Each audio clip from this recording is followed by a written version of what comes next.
Welcome to Municipal Finance for Everyone. Today is October 7th, 2025. This is what we are going to cover in this video. The most recent tax-exempt AAA Muni Curve. The most recent tax-equivalent AAA Muni Curve. The daily change of both the AAA Muni and Treasury curves. Their week-to-date change. How the AAA Muni Curve has changed year-to-date. Terms and definitions.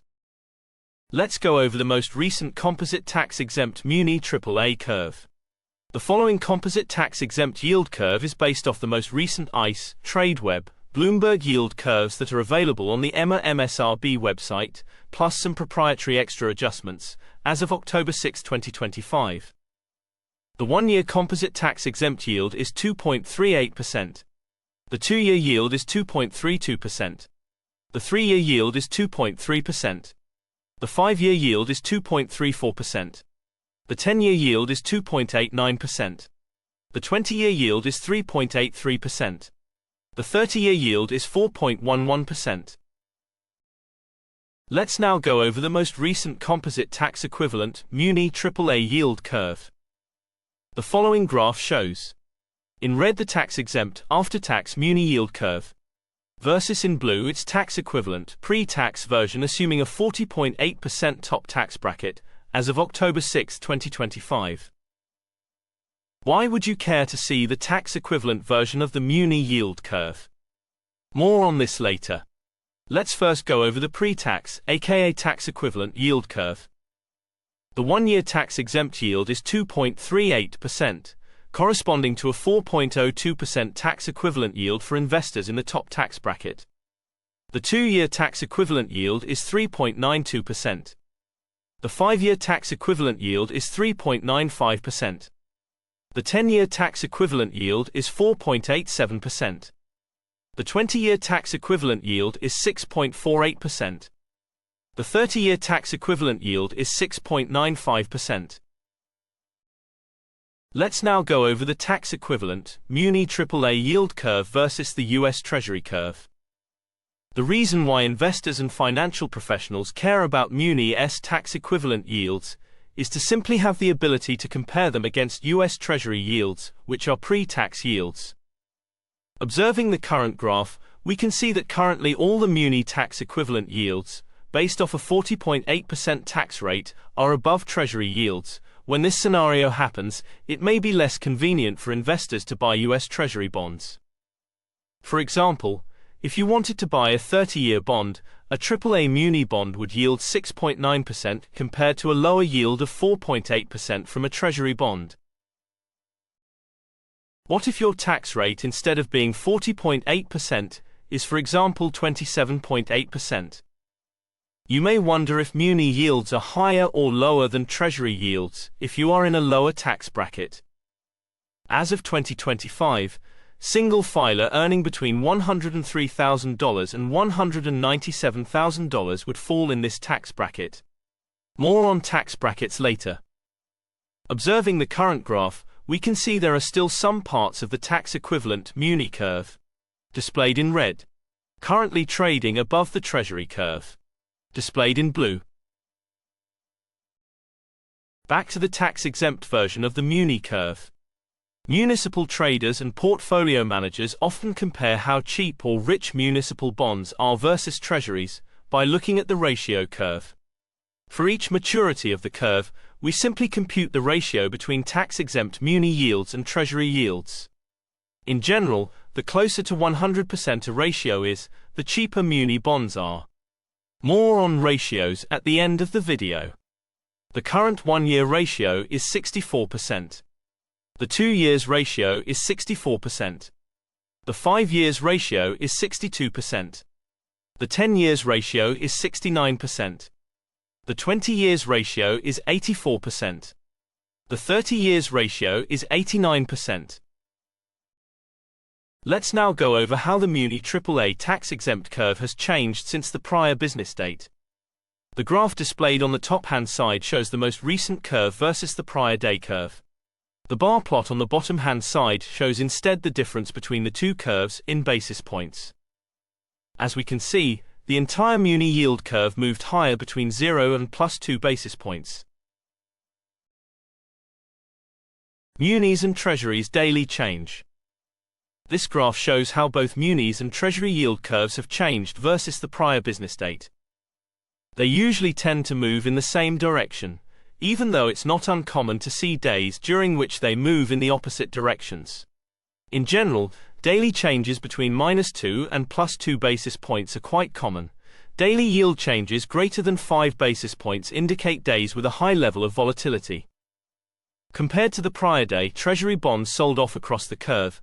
As a reminder, when people say that rates sold off, it means Treasury bond prices moved lower.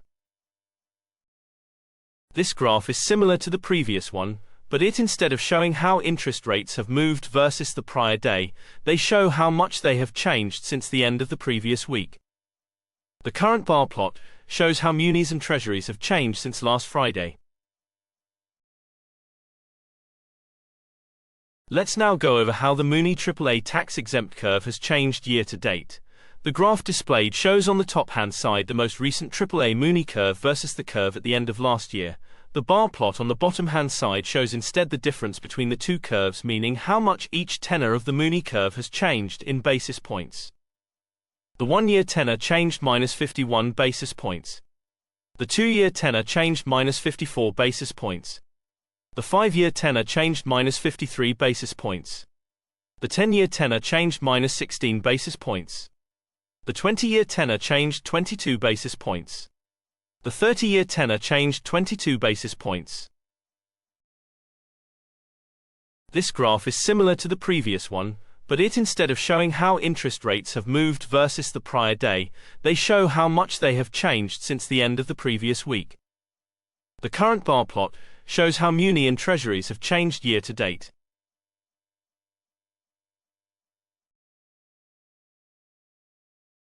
This line plot and the next plot show how each tenor of the Muni yield curve has changed over time.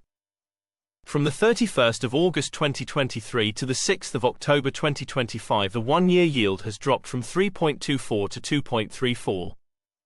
The 5-year yield has dropped from 2.85 to 2.32. The 10-year yield has increased from 2.84 to 2.9. The 30-year yield has increased from 3.85 to 4.22. Terms and definitions. What do we mean with composite?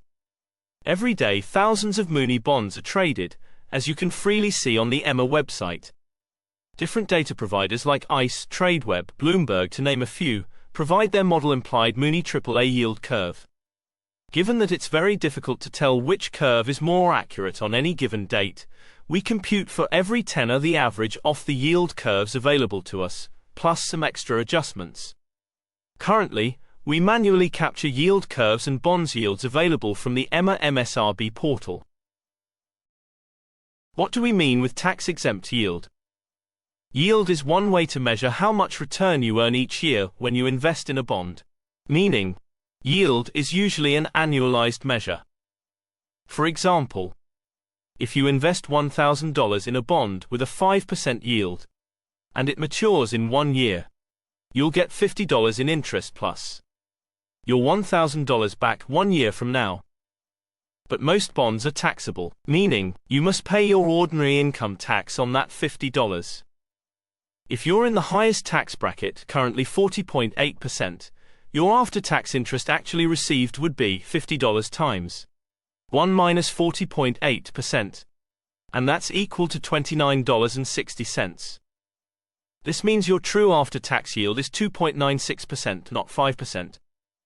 On the other hand, most, but not all, municipal bonds, aka Munis, are usually tax-exempt at the federal level. That means the full 5% yield from a Muni bond stays in your pocket, no federal tax is taken out. This is very important to keep in mind when comparing municipal bonds that offer a tax-exempt yield versus the yield of taxable securities, like US Treasuries and corporate bonds. What do we mean with tax-equivalent yield? From the previous slide, we know most but not all Muni bonds offer tax-exempt yields. However, in order to fairly compare a Muni bond to a taxable bond like a US Treasury, we need to ask, What taxable yield X would give me the same after-tax yield as the one given by my tax-exempt muni bond? This X is what is usually called tax-equivalent yield, TEY, and it shows what a taxable bond would need to yield to match the muni's tax-free return. The formula to compute the tax-equivalent yield is given by muni, tax-exempt yield divided by 1 minus tax rate. For example, if a muni bond yields 3%, and you're in the 40.8% tax bracket, the tax-equivalent yield would be 3% divided by 1 minus 40.8%, and that's equal to 5.07%. So a taxable bond like a US Treasury would need to yield at least 5.07% to match the yield of a tax-exempt muni bond, currently yielding 3%. What do we mean with basis points? This term is often used by financial professionals. However, it's a very easy concept, don't be scared about it. Let's break it down. Basically, 1% is equivalent to 100 basis points. This means that when you hear someone saying interest rates increased by 100 basis points, that means they increased by 1%. If 1% is equivalent to 100 basis points, then 0.01% is equivalent to 1 basis point. For example, if the yield of a muni bond changes from 4.00% to 4.01%, it's simply easier to say the yield increased by 1 basis point, instead of saying the yield increased by 0.01%. That's it. What do we mean with muni-treasury ratios, and why are they important? First off, ratios are computed for each tenor of the curve. This means we compute the 1-year ratio by dividing the 1-year tax-exempt muni yield by the 1-year treasury yield. Same thing for the 2 years ratio, 5-year ratio, etc.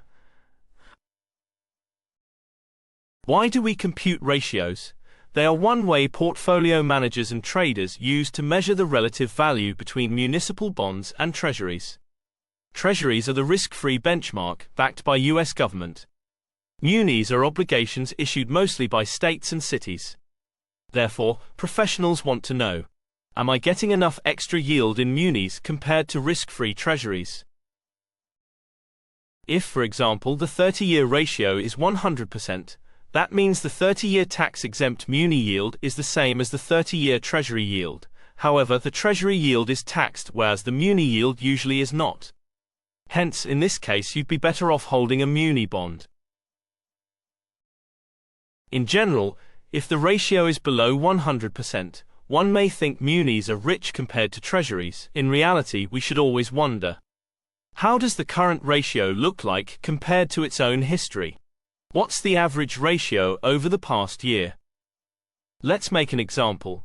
You will notice from the data that usually the 1-year ratio tends to be between 60% and 65%.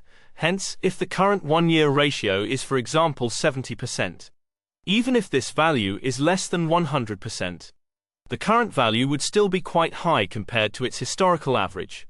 For this reason, one may conclude 1-year muni bonds are currently trading cheap.